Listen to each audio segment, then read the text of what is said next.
also goes into truth. Everybody has their own individual truth that they will find and they will see at the moment in time.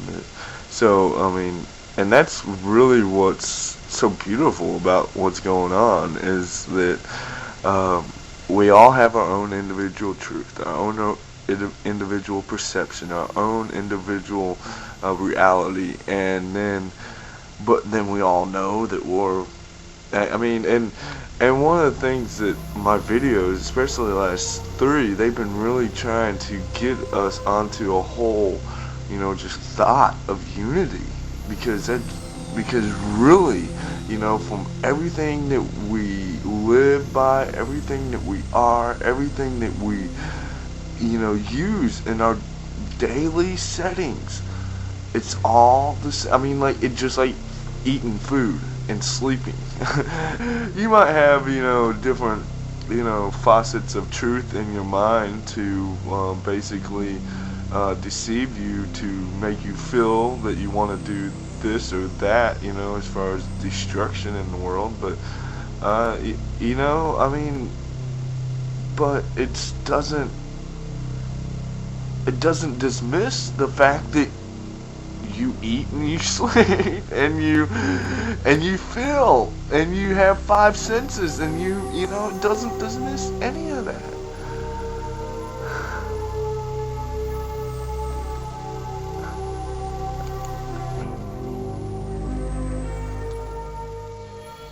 Just ponder this for a second. Just ponder this for a second. Every action, interaction, development of oneself, interaction with another individual is an action for growth, an action for healing. And this healing comes on many levels, from the body to the mind to the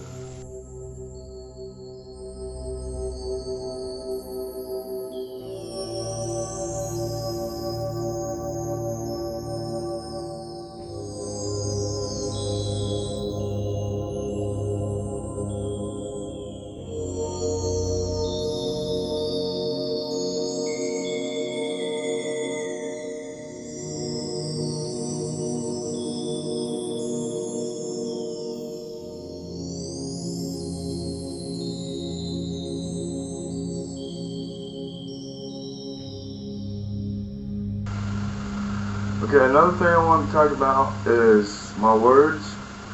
And one person replied to one of my videos, and they was like, everything you say is so unintelligible.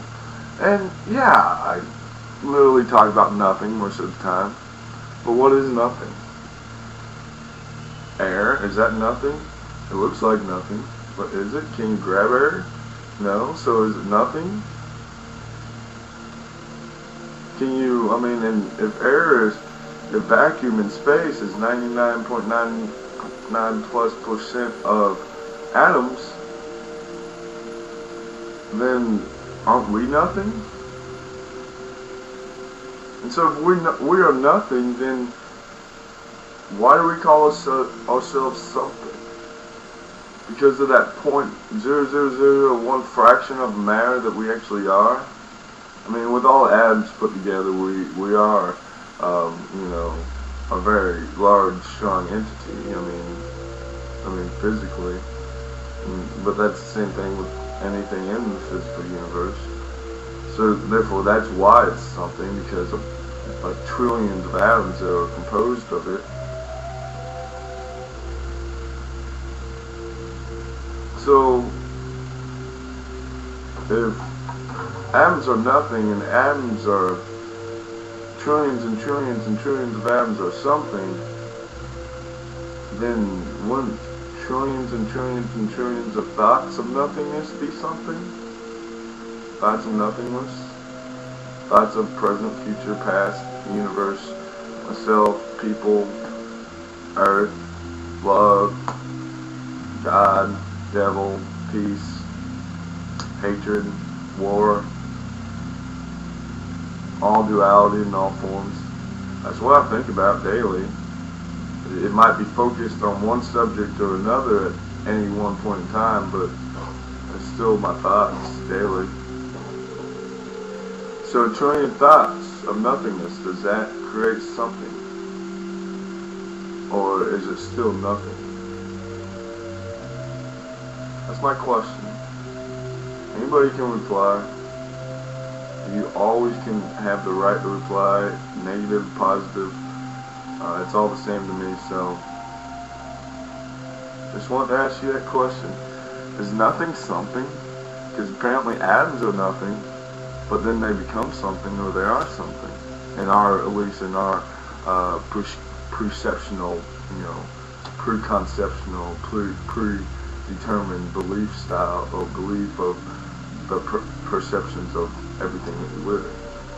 So,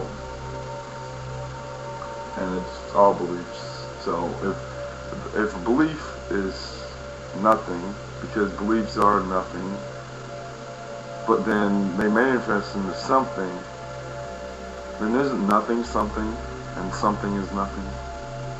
So, like I said, thoughts of nothingness. I told you I would basically describe what love is. Well, there's so many words for love, so many ideas of what it is. Anything that goes into the part of expressing oneself to another. Now, just because sex is not necessarily an expression of love anymore, we have transcribed it into a feeling more than love, a feeling that just feels good. It just feels good, to have, you know what I'm saying.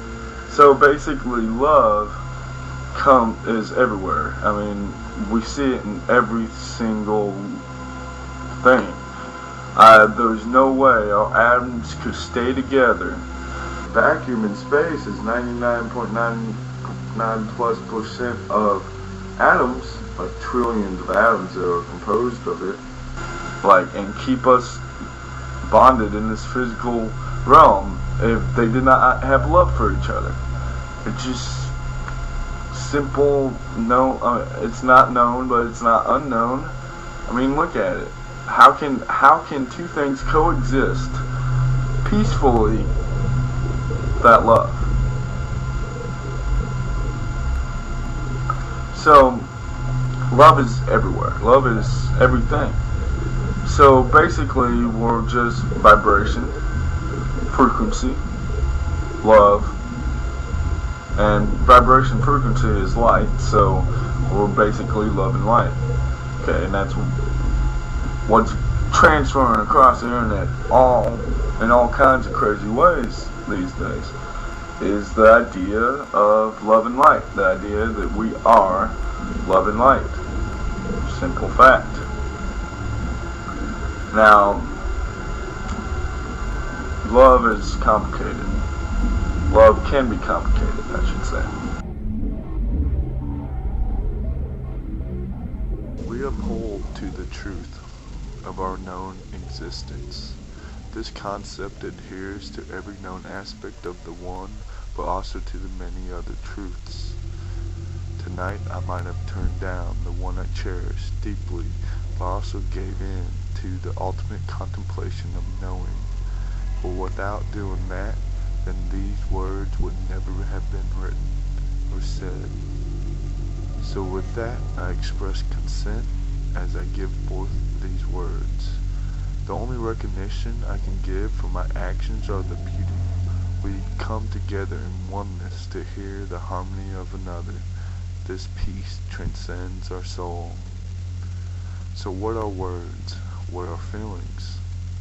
We have a lot to learn. We comprehend what we think, but beyond that is based so much on subconscious unknowing.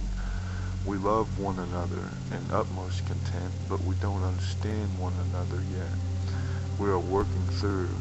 Soon enough we will realize our words tonight.